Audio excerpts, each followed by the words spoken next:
Emotions from when you underwent trauma are still stuck in your body.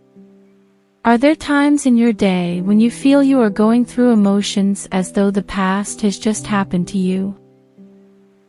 Do you feel stuck in these loop of emotions from incidents that happened to you in the past? Do you feel the difficult emotions as though the narcissist is still here abusing you? Do you feel stuck in these loop of emotions from incidents that happened to you in the past? These emotions are still haunting you and you feel you have to live with them. The memories of what happened will always remain with you, but the way these memories make you feel can change. Let this loop play itself out. Immerse yourself in this loop. If it makes you feel shattered, sad and helpless, let it.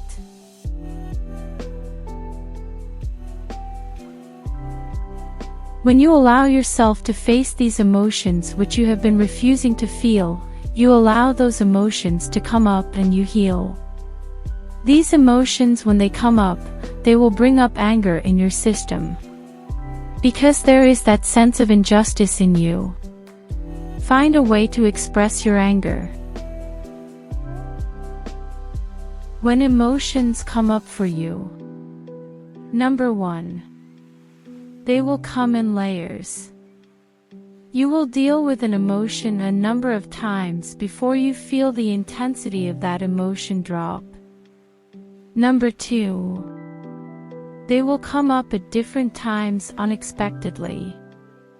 Number 3. You may feel you have completed those emotions by feeling them, but they might come up again. Number 4. That they might make you feel broken and fill you with grief. This is normal and a part of the healing process. Number 5. They will seek expressions such as talking, journaling, painting, dancing, and might even come up as a conversation with yourself for resolution. Number 6. They might come up along with other memories when you are visiting another painful experience. Number 7.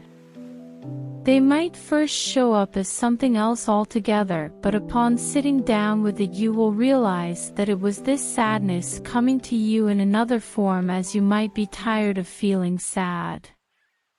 When you are tired of feeling sad, it usually turns into anger. Number 8. They come up for resolution. They are seeking your acknowledgement, interaction, and validation. They always pass. This is the nature of emotions. Number 9. Paying attention to your emotions even if you are not ready to deal with them will give you an understanding of what is going on for you. Number 10. When you sit down and feel what is coming up for you, you are releasing the emotional charge of a certain memory in your life.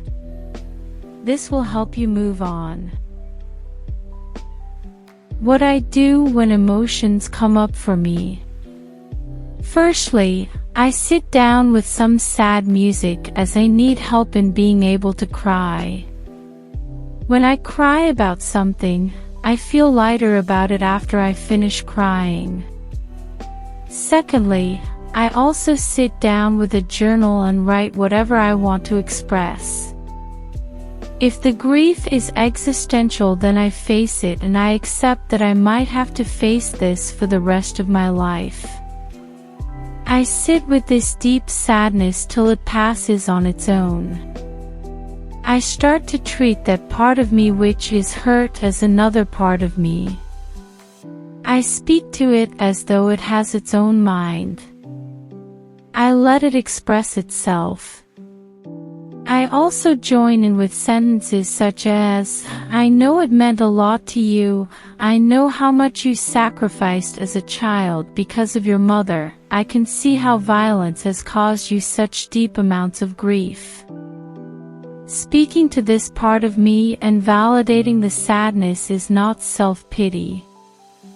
This is how you validate your emotions and give yourself the permission to grieve.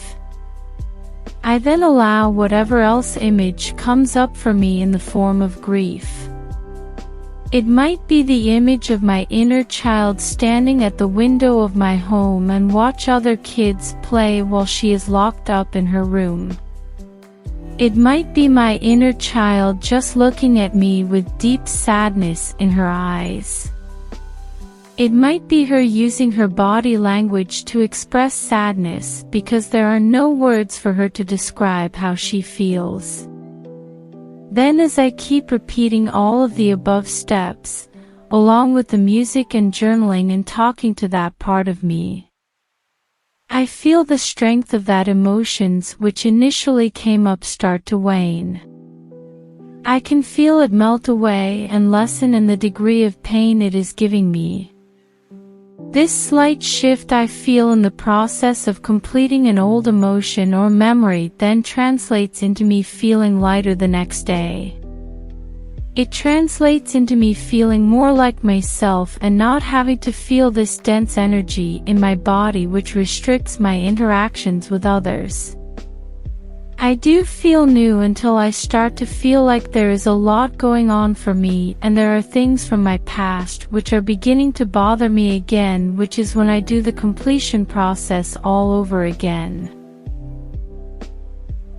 I learned this process of completion of your past memories and emotions by reading a book called The Completion Process by Teal Swan. This book is available for purchase. I have a Kindle copy and I keep revisiting this book for the tools and skills it provides me with. The best thing I have taken away from the completion process is that I no longer am afraid to feel difficult emotions any longer. I am skilled to not only feel them till its completion, but I now welcome my difficult emotions to come to the surface so that I can heal them. Grief always breaks you open. Let it, so you can allow your new healed version to come through. I hope this talk has helped you in some way, and I hope it inspires you to face and complete your difficult emotions so you can heal. Thanks for listening.